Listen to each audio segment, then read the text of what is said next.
আকাশ, চন্দ্র, সূর্য, বাতাস, নদী, নালা, কাল, বিল, পুকুর, পাহাড়, পর্বত, এইসব সব কিছু আল্লাহ তাআলা সৃষ্টি করছেন কিসের জন্য? আল্লাহর এই বান্দার জন্য।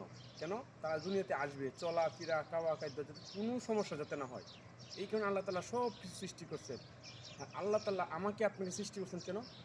উদ্দেশ্য কি? আল্লাহর উদ্দেশ্য হলো একটা, ওমা খালাকতুল জিন্না ইনসানা লিয়াবুদুন। মানুষ এবং জিনকে আল্লাহ তাআলা সৃষ্টি করছেন একমাত্র আল্লাহ তাআলা ইবাদত বন্দেগী করার জন্য, আর কোনো উদ্দেশ্য না।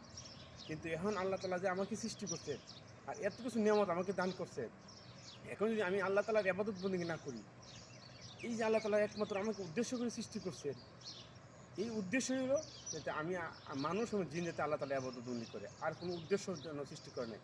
এই কারণে আল্লাহ তাআলা এত নাজ নেমত সব কিছু আমার জন্য আপনার জন্য দিছে, যাতে দুনিয়াতে চলাফেরা উঠা বসা কোনো কিছু সমস্যা যাতে না হয় ইনশাল্লাহ। এই কারণে আল্লাহ তাআলা আমাকে সকলকে ইনশাল্লাহ ভালো পথে চলার তৌফিক দান করুন ইনশাল্লাহ।